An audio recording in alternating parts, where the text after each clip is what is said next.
Selamat pagi. Hari ini kita mau belajar dari kitab Wahyu pasal yang ke-6. Dan ini semua sedang berlaku sekarang.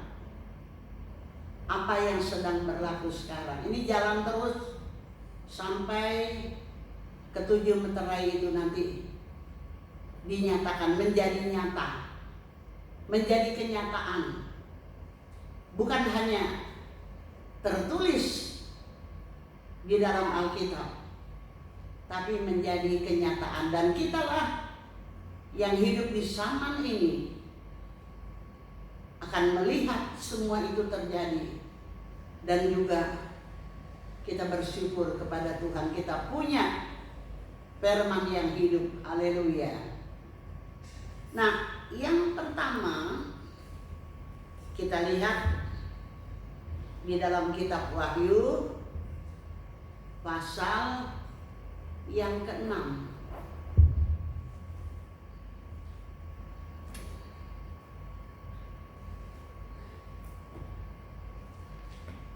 Yang pertama dalam Wahyu pasal 6 ini adalah tentang kuda putih.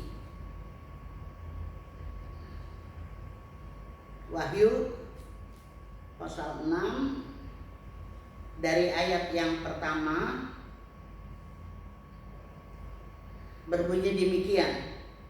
Maka aku melihat anak domba itu membuka yang pertama dari ke-7 meterai itu, dan aku mendengar yang pertama dari keempat makhluk itu berkata dengan suara bagaikan bunyi guru, "Mari!" Dan aku melihat sesungguhnya ada seekor kuda putih, dan orang yang menungganginya memegang sebuah panah, dan kepadanya dikaruniakan sebuah mahkota. Lalu dia maju sebagai pemenang untuk merebut kemenangan. Bagian akhir dari ayat ini seharusnya berbunyi, lalu ia maju sebagai pemenang untuk merebut kemenangan lagi. Menang lagi. Haleluya.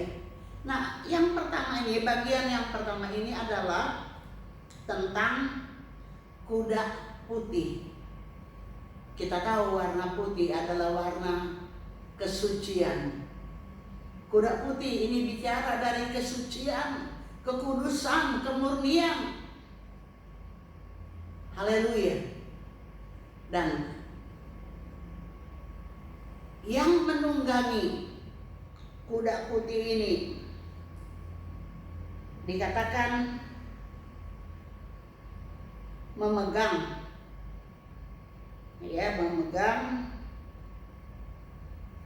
sebuah panah. Panah ini alat, dipakai zaman dulu, alat peperangan,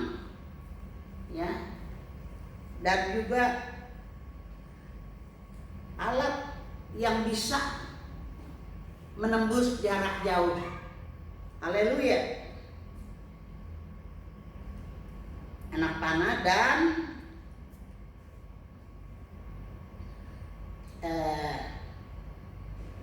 dan kepadanya dikaruniakan sebuah mahkota. Mahkota tanda dia raja, bukan sembarang orang yang menunggangi kuda putih itu punya atau memakai mahkota. Dia raja. Nah, siapakah kuda putih dengan penunggangnya ini?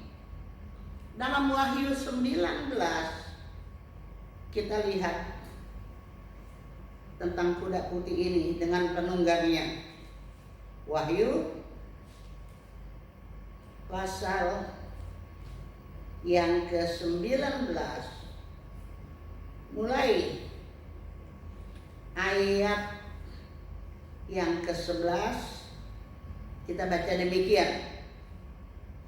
Lalu aku melihat sorga terbuka. Sesungguhnya ada seekor kuda putih, dan dia yang menungganginya bernama yang setia dan yang benar. Siapa yang setia dan yang benar? Yesus. Ya, dia setia, dia benar, tidak ada setitik pun dosa padanya. Haleluya, dia Allah. Kita teruskan. Ia menghakimi dan berperang dengan adil, dan matanya bagaikan nyala api, dan di atas kepalanya terdapat banyak mahkota. Kemuliaan, kekuasaan ada pada Yesus. Haleluya. Lalu dikatakan, dan padanya ada tertulis suatu nama yang tidak diketahui seorang pun kecuali ia sendiri. Dan ia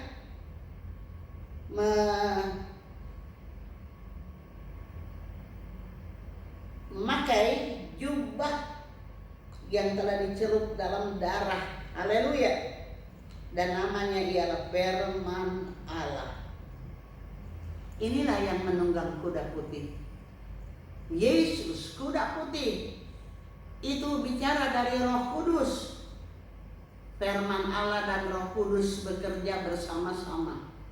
Di akhir zaman ini kuda putih, Roh Kudus dan Yesus, Firman Allah, akan bekerja terus sampai gereja sempurna.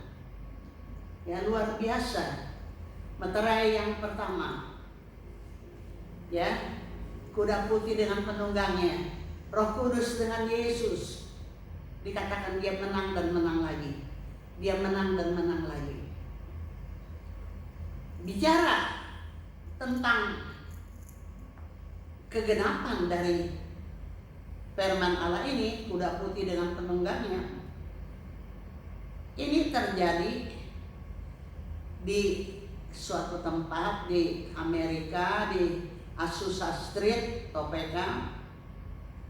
Waktu itu pendeta Parham dengan beberapa muridnya, ya, mereka menyelidiki firman Allah.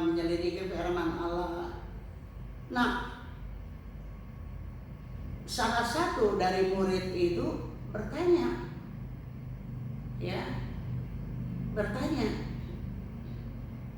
bagaimana sih orang penuh dengan Roh Kudus? Sebab seringkali pendeta Parham ini, ya, mengajar tentang Roh Kudus. Lalu ini salah seorang murid bertanya, bagaimana orang penuh Roh Kudus? Lalu pendeta Parham menerangkan tanda orang yang dipenuhi dengan Roh Kudus adalah dia berbicara dengan bahasa yang dia nggak ngerti, ya, bahasa yang lain, bahasa yang diberikan oleh Roh Kudus. Lalu pendeta itu berkata, kamu berdoalah, ya, biar kamu alami janji Allah ini. Dan mereka berdoa, dan Tuhan mencurahkan Roh-Nya. Murid-murid ini penuh dengan Roh Kudus.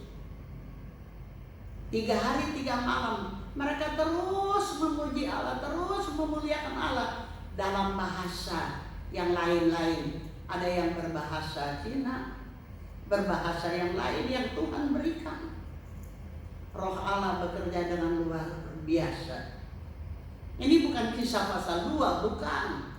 Ini tahun 1900. Ya, udah akhir zaman, di ujung zaman. Ya, zaman Roh ini. Dan sejak itu Roh Allah bekerja dengan heran. terjadi kegerakan yang luar biasa. Ya, tahun 1906 kegerakan juga sudah sampai di Inggris. Orang-orang berlutut di jalan, berlutut minta ampun dosa. Kegerakan terjadi, ya luar biasa. Ada seorang pegawai kantor, rupanya dia biasa pakai perangko kantor punya. Ya, jadi dia nggak beli, diambil aja lah, dia pakai kantor punya. Tapi ketika Roh Allah bekerja di hatinya, dia minta ampun, dia merasa dia pencuri. Ya, dia merasa dia pencuri. Dia minta ampun. Di mana-mana orang berlutut minta ampun. Kegerakan ya terjadi. Terus menjalar ke seluruh dunia. Tahun 1921 sampai juga ke Indonesia.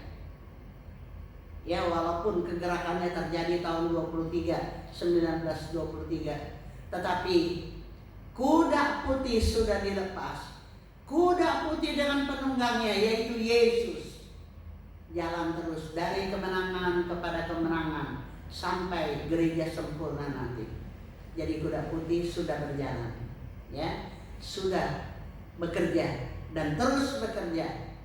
Dia menang dan menang lagi, menang dan menang lagi. Haleluya. Nah, sekarang lihat yang kedua, meterai kedua. Meterai yang kedua di dalam, kembali kepada Wahyu pasal yang ke-6. Kita lihat dari ayat yang ketiga. Dan ketika anak domba itu membuka meterai yang kedua, aku mendengar makhluk yang kedua berkata, "Mari." Dan majulah seekor kuda lain, seekor kuda merah padam, dan orang yang menungganginya dikaruniakan kuasa untuk mengambil damai sejahtera dari atas bumi, sehingga mereka saling membunuh, dan kepadanya dikaruniakan 9 pedang yang besar. Pedang, alat peperangan, alat untuk menumpas juga, ya, membunuh. Kuda merah ini warna merah, warna darah. Ini bicara dari peperangan. Kalau meterai pertama Roh Kudus bekerja, nah yang kedua kuda merah, peperangan. Tahun 1914 sampai berapa itu? 1914 sampai berapa? 1914 sampai 1915 atau 16 atau 17 terjadi perang dunia pertama. Ya, seorang yang ingin menguasai dunia menyebabkan terjadi perang dunia pertama. Perang dunia pertama diikuti dengan perang dunia kedua. Ya, 1942 sampai 1945. Nah, setelah 2 kali perang dunia, para pemimpin mereka berusaha supaya nggak ada perang dunia lagi gitu. Maka pada waktu itu memang telah terbentuk Liga Bangsa-Bangsa, ya, dengan tujuan mengatur bangsa-bangsa jangan ada perang dan sebagainya. Tapi Liga Bangsa-Bangsa gagal. Ya, perang dunia pertama diikuti perang dunia kedua. Maka saya lupa ada di buku catatan saya, maka dibentuk sekarang, ya, pengganti Liga Bangsa-Bangsa, dibentuk Persekutuan Bangsa-Bangsa, PBB, ya, dengan tujuan mengusahakan jangan sampai terjadi perang dunia lagi. Gitu. Memang kelihatannya berhasil sampai sekarang, ya. Kan nggak ada perang dunia, tapi perang ini lawan itu, bangsa ini, ya, perang kecil-kecilan lah terjadi di mana-mana. Itu negara Yaman udah hancur, ya, terus diserang oleh Arab Saudi, dan ada lagi yang lain-lain. Tetapi kita tahu firman Tuhan katakan apa?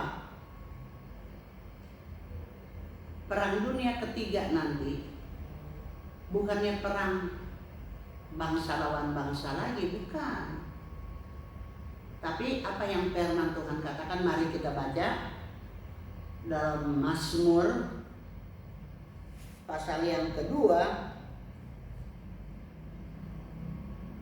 Mazmur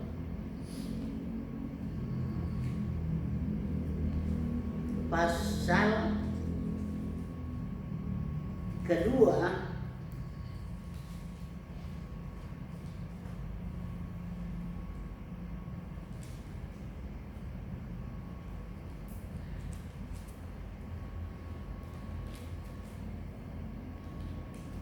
ayat pertama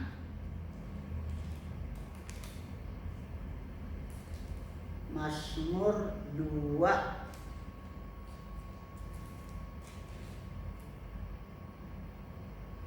ayat pertama dikatakan, mengapa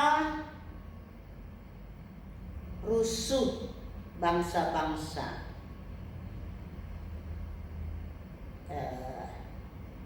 mengapa,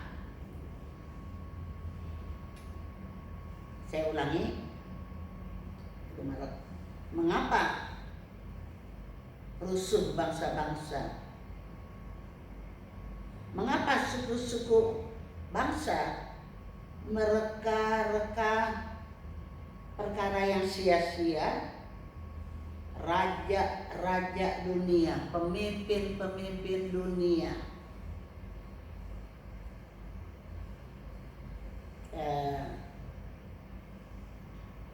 bersiap-siap, dan para pembesar bermufakat bersama-sama melawan Tuhan dan yang diurapinya.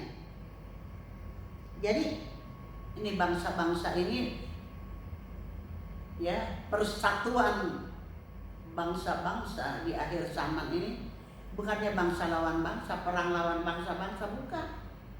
Melawan siapa? Melawan Tuhan. Dan yang diurapi siapa? Siapa yang diurapi? Kita, anak-anak Tuhan, gereja Tuhan, ya, adalah umat yang diurapi oleh Roh Kudus.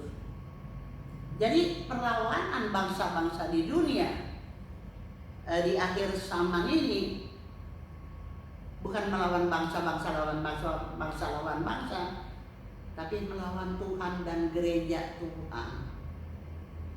Ini yang akan terjadi di akhir zaman, ya, melawan Tuhan dan gereja Tuhan. Baca Wahyu 17. Wahyu 17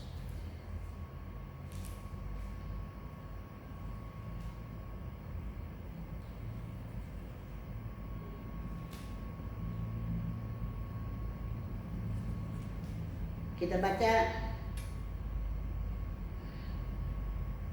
sebenarnya dari ayat pertama, tapi kita lihat saja ayat yang ke-6.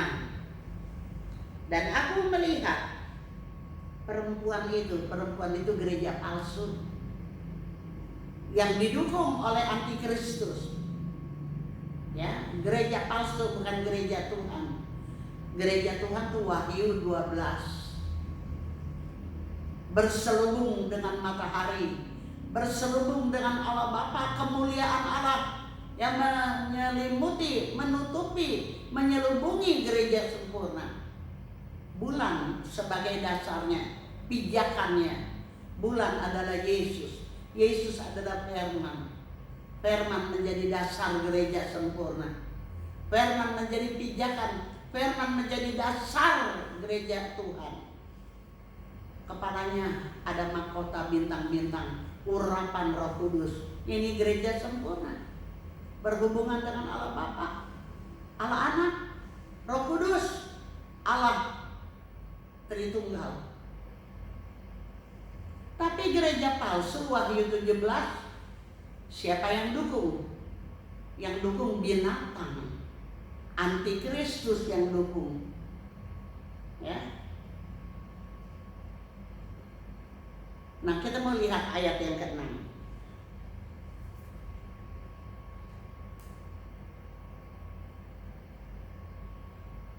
Ayat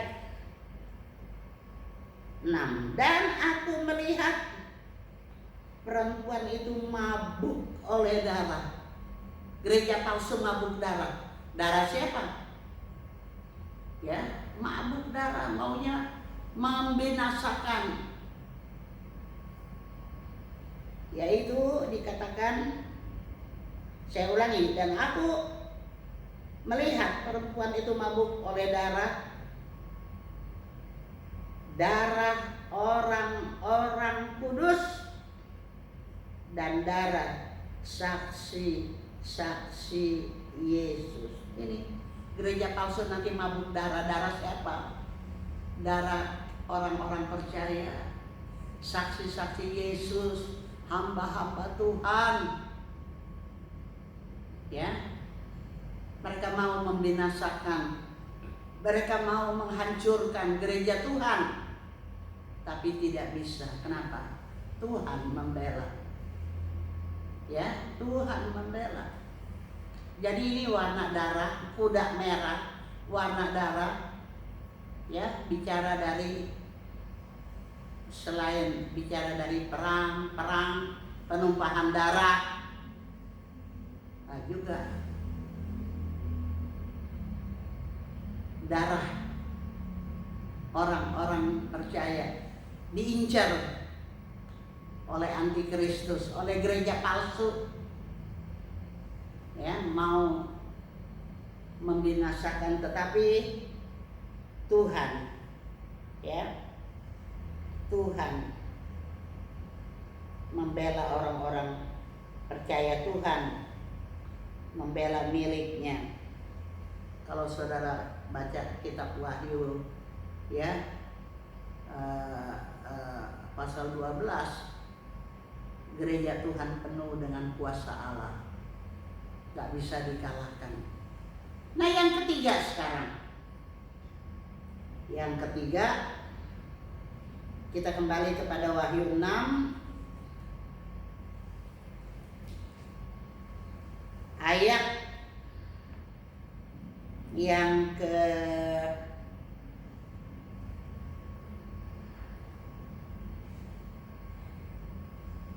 85. Dan ketika anak domba itu membuka meterai yang ketiga, aku mendengar makhluk yang ketiga berkata, "Mari." Lalu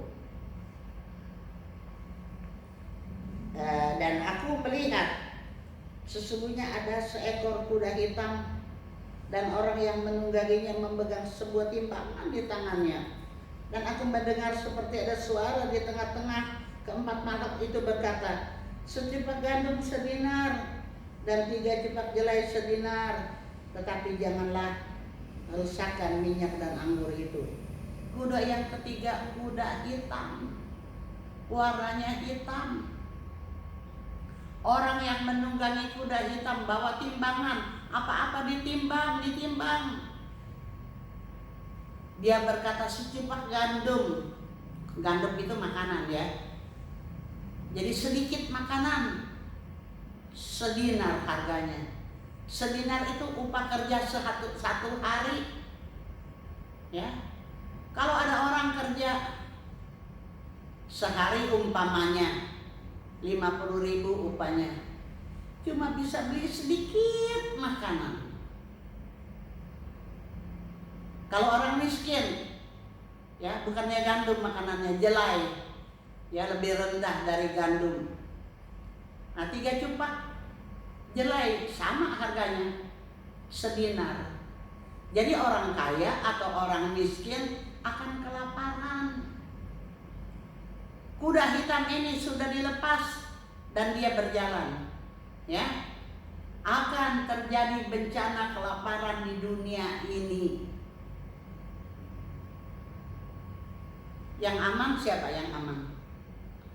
Kembali kepada firman Allah dikatakan minyak dengan air anggur. Yang punya minyak, yang punya air anggur, yang ada urapan Roh Kudus, ada firman Allah, aman. Jangan diganggu. Tapi yang nggak ada minyak, nggak ada anggur, nggak ada firman Allah,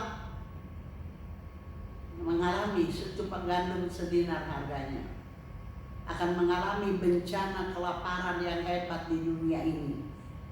Kapan? Saya kira nggak lama lagi. Kenapa?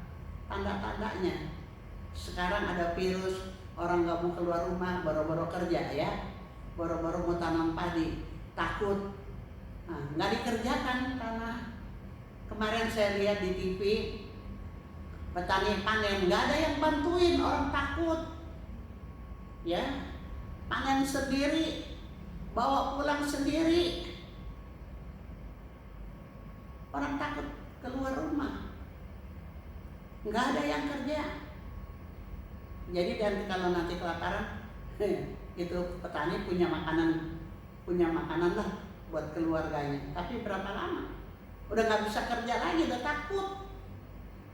Ini panen yang sekarang, ya rupanya ada panen lah, walaupun nggak meluas, ya nggak menyeluruh. Saya dengar berita di TV, pemerintah selalu bilang begini,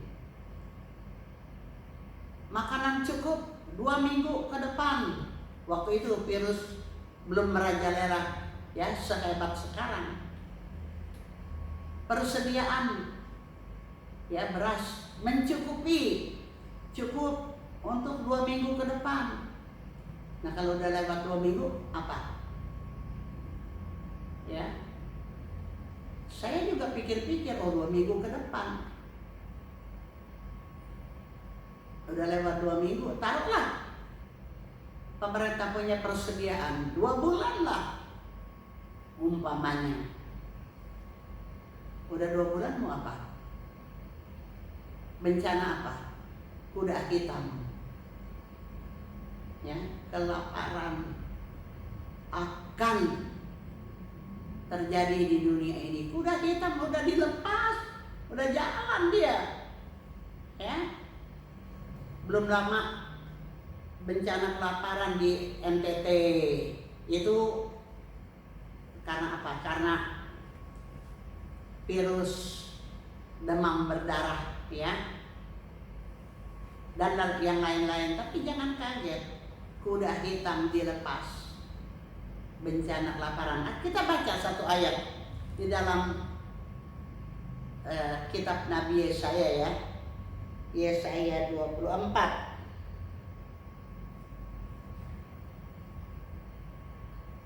Yesaya 24.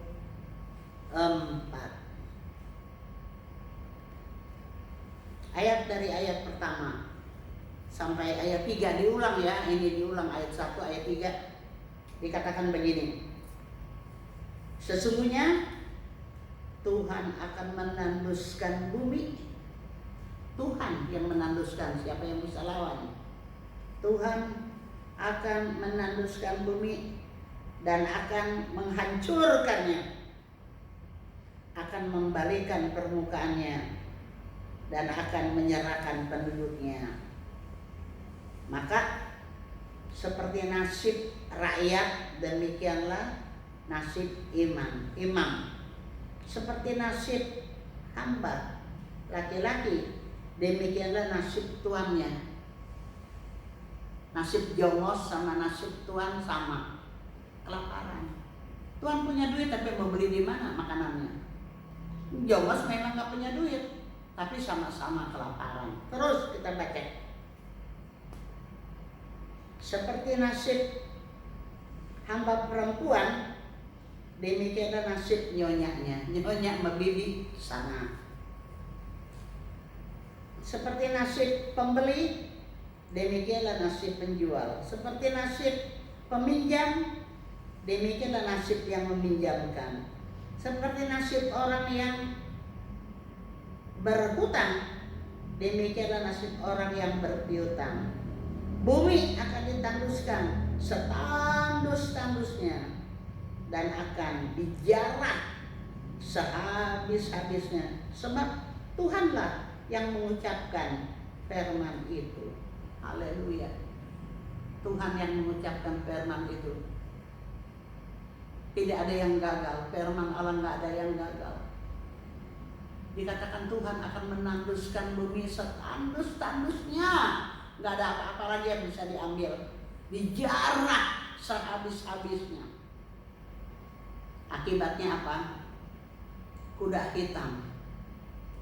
Ya, kuda hitam berjalan ke sana kemari di seluruh dunia. Kelaparan. Kuda hitam bicara dari kelaparan, bencana kelaparan. Lalu bagaimana dengan kita anak-anak Tuhan? Kalau makanannya nggak ada.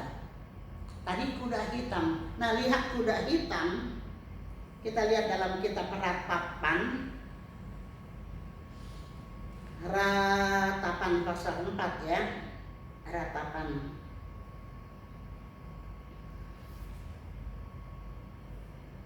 Ratapan Nabi Yeremia ini. Dia meratap melihat kesukaran. Pasal 4. Ratapan 4 ayat dari ayat 17 ya. Ayat 7 dikatakan begini. Pemimpin-pemimpin lebih bersih dari salju, hebat ya, dan lebih putih dari susu. Tubuh mereka lebih merah daripada marjan, sehat ya, bercahaya, sehat, makanannya berlimpah, nggak kurang, seperti batu nilam rupa mereka. Sekarang rupa mereka lebih hitam daripada jelaga-jelaga atau dapur yang pakai kayu tuh. Ya, panci semua pada hitam. Dapurnya hitam. Di akhir zaman nanti banyak orang hitam. Hitam karena apa? Hitam karena lapar. Akibat kurang makanan, akibat kehabisan makanan dalam tubuh kita. Kulit ini mengeriput dan berubah warna jadi hitam. Nanti kalau kuda hitam bekerja, nanti kita akan melihat banyak orang hitam karena kelaparan. Ya, yang tadinya cantik, waduh, udah pada jadi hitam. Terus kita baca. Mereka tidak dikenali di jalan-jalan. Udah pada hitam, udah pada keriput ya, udah gak dikenali lagi. Kulit mereka berkerut pada tulang-tulangnya, mengering seperti kayu. Lebih bahagia mereka yang gugur karena pedang, gugur di medan perang. Ya, kena senjata mati satu kali udah, tapi mati lapar, pelan sampai habis. Jadi lebih enak ya yang mati gugur di medan perang daripada mati kelaparan. Apalagi firman Tuhan katakan, lebih bahagia mereka yang gugur di medan perang atau gugur karena pedang daripada mereka yang tewas karena lapar. Ya, pelan-pelan lapar yang merana Jadi merana dulu, sengsara dulu, baru mati. Itu kalau kelaparan ya, merana dan mati. Sebab tidak ada hasil ladang. Nah bagaimana? Kan udah nggak ada yang bisa ditanami ya. Tadi kita udah baca Tuhan menanduskan bumi setandus-tandusnya, nggak ada lagi hasil ladang. Nah anak-anak Tuhan bagaimana? Dunia mengalami kelaparan yang hebat, banyak yang akan mati karena lapar. Ya, jadi anak-anak Tuhan bagaimana? Jangan takut. Kita juga nggak punya makanan, kan buminya tandus, ditanduskan. Lalu bagaimana? Kita baca ayatnya. Ada beberapa ayat mengenai kelaparan, tapi orang percaya aman ya. Yang pertama kita lihat dulu Mazmur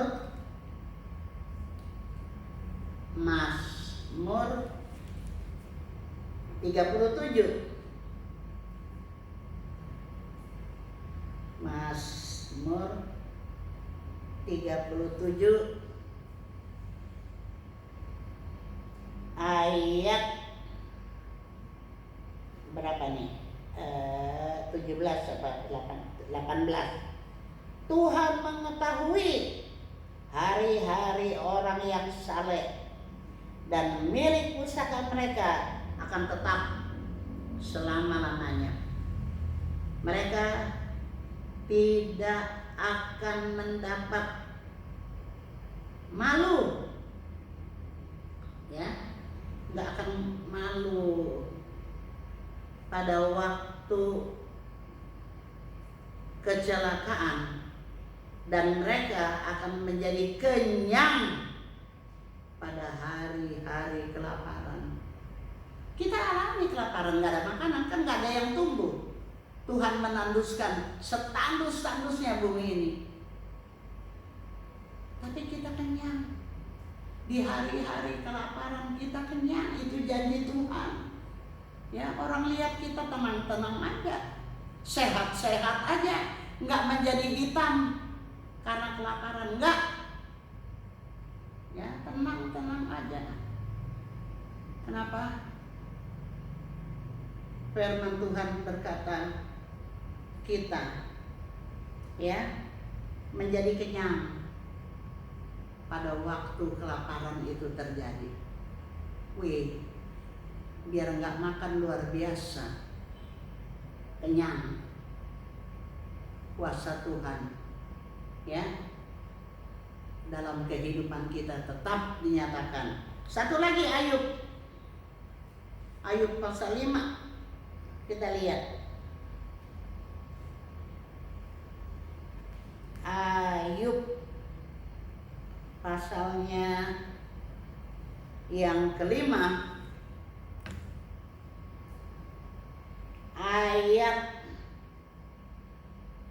dari ayat 20 dikatakan begini. Lebih baik dari 19 aja.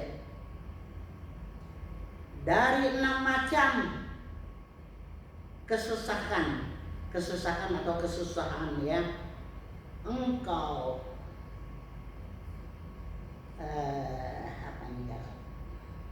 engkau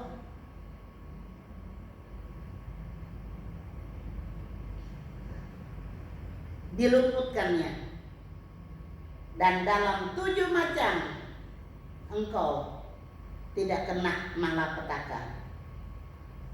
Pada masa kelaparan engkau akan dibebaskannya dari maut, dan pada masa perang dari kuasa pedang, dan seterusnya ya. Ada 7 macam tapi enggak kena kepadamu. Nah, antara lain yaitu tentang kelaparan. Kelaparan ditulis 2 kali. Kita lihat ayat yang ke-20. Kemusnahan dan kelaparan akan kau tertawakan. Waduh, orang pada menderita, ya, pada loyo, pada menderita kelaparan dunia ini. Kuda hitam dilepas, kelaparan terjadi di seluruh dunia. Tapi kita ketawain itu kuda hitam, karena Tuhan memelihara orang-orang percaya. Jadi walaupun ya kuda hitam memusnahkan banyak orang, ya, tapi orang-orang percaya terpelihara. Sekarang yang ke berapa nih sekarang? Yang ke 4 ya. Kuda putih, kuda merah, kuda hitam. Nah, kuda yang keempat, kita kembali kepada Wahyu pasal yang ke-6. Wahyu pasal yang ke-6. Ayatnya yang keempat ini, kuda yang keempat ini, ayat yang ke-7.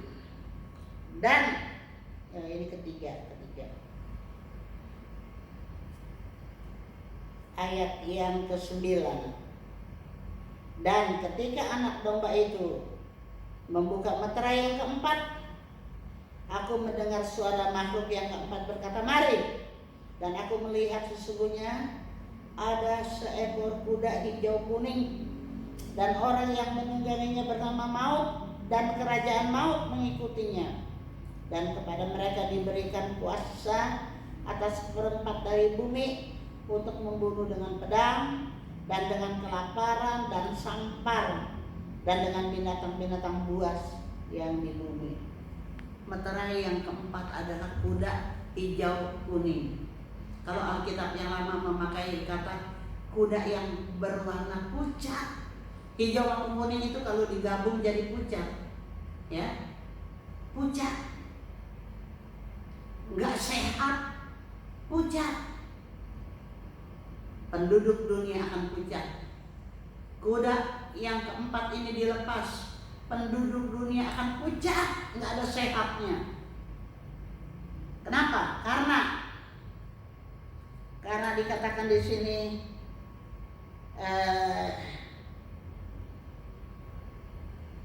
orang ya akan mengalami kelaparan. Jadi diulang lagi, ini kelaparan jalan terus ini. Tadi udah kuda hitam, bencana kelaparan. Lalu kuda pucat, orang pucat karena apa? Kurang makan, lapar. Ya, kuda hitam atau kelaparan, jalan terus. Bencana kelaparan akan terjadi hebat di akhir zaman ini. Apalagi sampar. Ini sekarang lagi sampar ini, sampar atau virus lah. Ya, ada sampar, ada virus. Ya, pokoknya penyakit menular.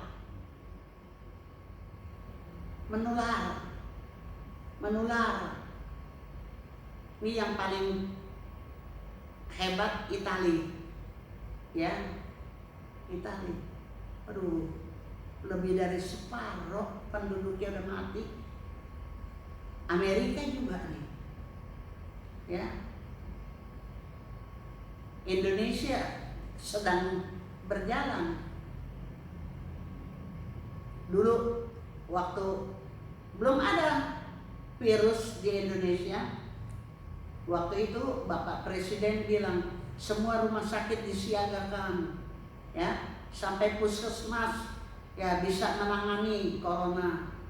Sampai saya bilang sama Bapak Gembala, kok Presiden kita ngomong begitu ya? Kayak nubuat. Kayaknya bakal terjadi ini virus. Waktu itu belum terjadi, ya. Tapi disiagakan, semua rumah sakit disiagakan. Lalu saya bilang kok begitu ya? Kayak nubuat nih bakal terjadi, dan sekarang sudah terjadi. Ya, malah kurang rumah sakitnya. hotel-hotel dipakai sekarang ya buat merawat. Begitu dibuka hotel-hotel buat merawat, waduh, udah ratusan yang dirawat. Tenaga perawat, dokter, perawat, aduh udah banyak yang korban. Tadi pagi diberitakan, waduh ini menyedihkan sekali ya, 226 anak-anak Tuhan, orang-orang gereja Bethel udah kena virus. Pendetanya udah mati. Aduh, saya bilang Tuhan tolong lindungi anak-anak Tuhan. Ya. Ini meterai yang keempat, kuda pucat. Waduh, banyak yang pucat karena lapar, pucat karena penyakit. Ya. Kuda pucat, kuda hijau kuning, kuda dilepas, dan ini akan terjadi sampai dikatakan mereka mengambil 1/4 dari bumi, penduduk bumi tuh 1/4 lagi. Saya nggak tahu penduduk bumi berapa miliar. Udah banyak yang mati-mati yang lain. Di akhir zaman ini 1/4-nya lagi akan kena virus, kena kelaparan, ya, dan lain-lain. Pedang lagi, ya, perang. Dan sampar. Dan dengan demikian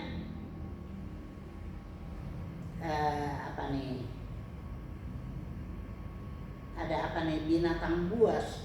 Ini binatang buas, bukannya harimau pada keluar dari hutan, mereka juga kelaparan ya nanti.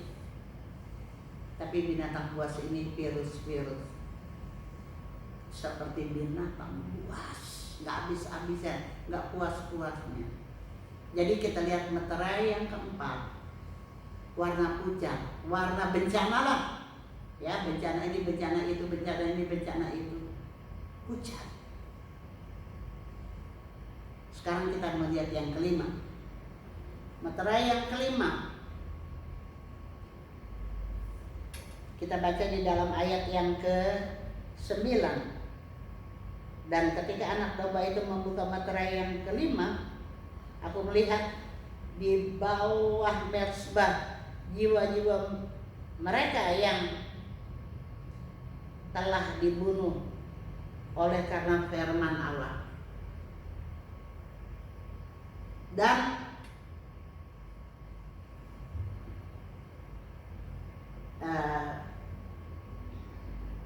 oleh karena kesaksian yang mereka miliki. Dan mereka bertanya, mereka berseru dengan suara nyaring, katanya, berapa lama lagi ya Tuhan, berapa lama lagi ya penguasa yang kudus dan benar, Engkau tidak menghakimi dan tidak membalaskan darah kami kepada mereka yang diam di bumi, dan seterusnya dan seterusnya. Ini meterai kelima adalah tentang orang-orang yang mati syahid. Tadi kan kita udah baca ya, nanti gereja palsu, haus darah, darah orang-orang kudus, darah hamba-hamba Tuhan, pelayan-pelayan Tuhan, anak-anak Tuhan. Nah, ini orang-orang yang mati syahid ya, yang dibunuh. Mereka minta pembalasan kepada Tuhan. Mereka bilang kepada Tuhan, Tuhan berapa lama lagi Engkau tidak membalaskan darah kami? Tapi Tuhan jawab, tenang aja, tenang, istirahatlah ya. Kamu yang udah mati syahid, tunggu aja, tunggu, istirahatlah. Tunggu teman-temanmu yang lain, hamba-hamba Tuhan yang lain. Karena saudara, orang-orang yang mati syahid itu telah ditentukan oleh Tuhan. Jumlahnya juga telah ditentukan oleh Tuhan. Saya nggak tahu berapa. Ya, itu telah ditentukan oleh Tuhan. Jadi kalau belum genap, ya masih terjadi. Ya. Tapi itu telah ditentukan oleh Tuhan. Dan mereka akan dimuliakan. Ya, luar biasa. Ini orang-orang yang mati syahid. Jadi orang-orangnya sudah ditentukan, jumlahnya sudah ditentukan. Itulah meterai yang kelima. Nah, sekarang meterai yang keenam. Ini meterai yang keenam. Seharusnya ya, kalau pikiran saya ini yang ketujuh. Yang ketujuh itu yang keenam. Tapi ini angka 7, angka istimewa. Ya, angka kesempurnaan, angka istimewa. Makanya keenam dulu. Nah, keenam ini tentang kedatangan Tuhan. Ya, kita lihat Wahyu.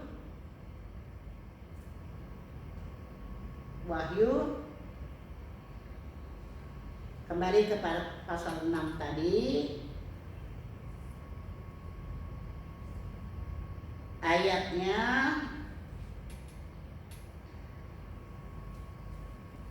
ayat berapa deh?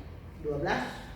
Maka aku melihat ketika anak domba itu membuka meterai yang keenam, sesungguhnya terjadilah gempa bumi yang dahsyat, dan matahari menjadi hitam bagaikan kain karung rambut, dan bulan menjadi merah seperti darah, bagaikan darah, dan bintang-bintang di langit berjatuhan ke atas bumi bagaikan pohon ara menggugurkan buah-buahnya yang mentah apabila digoncang angin yang kencang. Maka menyusutlah langit bagaikan gulungan, kita kayak kertas digulung, ya. Itu langit, waduh, kayak kertas digulung, ya. Saya nggak bisa bayangkan apa yang Tuhan tuliskan tentang kedatangan Tuhan tadi, ya. Dikatakan langit seperti kertas digulung, dan dikatakan bergeserlah gunung-gunung dan pulau-pulau dari tempatnya, pada pindah itu, ya. Pulau pindah dari tempat itu. Saya nggak tahu Pulau Jawa pindah kemana. Gunung-gunung pindah. Kacau balau bumi ini pada waktu Tuhan datang nanti. Pemimpin dunia yang hebat-hebat, semua orang takut melihat Tuhan datang, ya, kecuali anak-anak Tuhan kira Tuhan datang, ya. Kan kita selalu berkata, kapan Yesus kembali, kita menunggu kedatangan Tuhan. Tapi orang yang nggak percaya Tuhan takut melihat Tuhan datang. Mereka pergi ke celah-celah gunung dan berteriak minta kepada gunung robohlah menimpa kami, daripada melihat Tuhan datang. Nggak berani melihat Tuhan datang, nggak bisa melihat Tuhan datang. Dosa nggak bisa melihat kemuliaan Allah, ya. Dosa nggak bisa melihat kemuliaan Allah. Tuhan datang dengan kemuliaannya, orang dunia nggak bisa lihat, takut. Mereka berkata kepada gunung robohlah menimpa kami, daripada lihat kemuliaan Tuhan. Nggak bisa. Ini yang akan terjadi, ya. Meterai yang keenam ini seharusnya ketujuh kalau lihat waktunya, melihat susunannya, ya. Tapi kenapa nanti kita lihat? Jadi meterai keenam, kedatangan Tuhan, ya. Tuhan datang. Nah, sekarang meterai ketujuh. Nah, meterai ketujuh ini, karena angka 7 itu angka sempurna, ya. Jadi diberikan kepada gereja yang akan sempurna di akhir zaman ini. Jadi angkanya 5, 6 dulu baru 7. Mesti kan 5, 6, 7 gitu ya. Nah kita lihat angka 7. Pasal 7, Wahyu 7. Ya, Wahyu 7. Ini dikatakan, kemudian daripada itu aku melihat 4 malaikat berdiri pada keempat penjuru bumi, dan mereka menahan ya keempat angin bumi supaya jangan bertiup di darat atau di laut atau di pohon-pohon. Dan aku melihat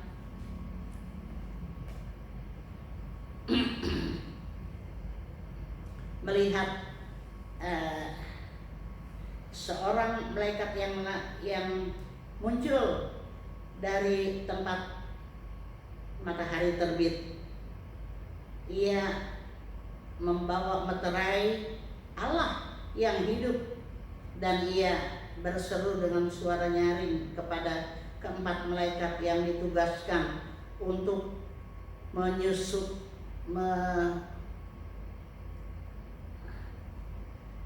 untuk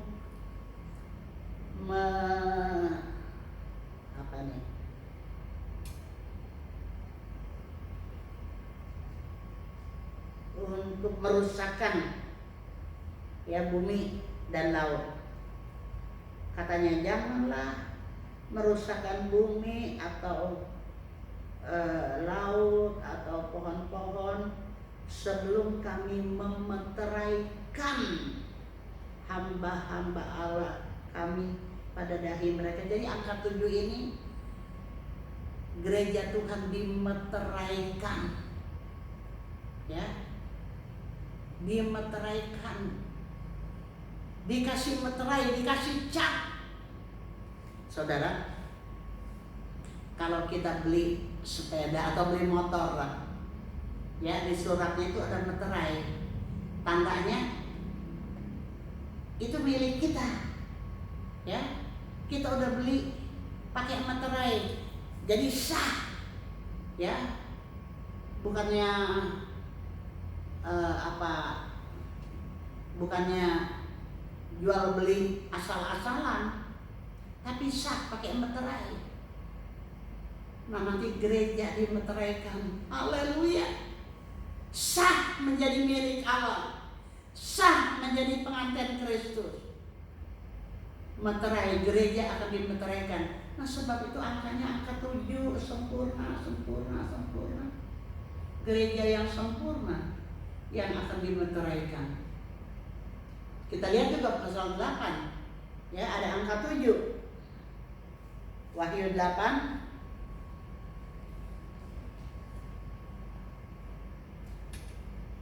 dan ketika anak domba itu membuka meterai yang ke-7, maka sunyi senyaplah di sorga kira-kira setengah jam lamanya, dan seterusnya. Pada meterai ke-7,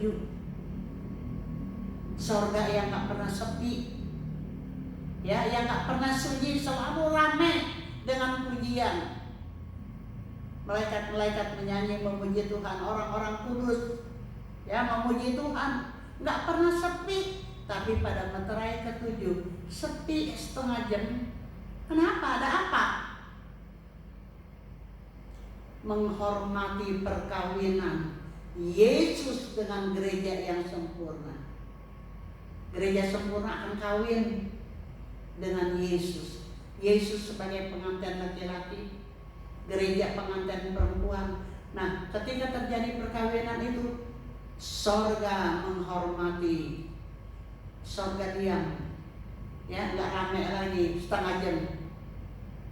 Luar biasa, perkawinan yang sempurna dengan yang sempurna, perkawinan Yesus dengan gereja, ya, sorga sampai diam setengah jam.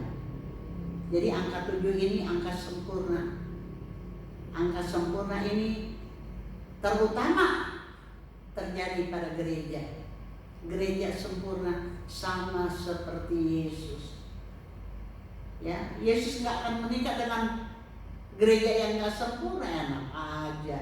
Yesus sempurna, istrinya harus sama seperti dia, sempurna. Angka 7, ya, sampai perkawinannya pun sempurna, begitu mulia. Jadi kita akan belajar ya, Materai 1, Materai 2, Materai sampai Materai yang ke-7. Tuhan memberkati.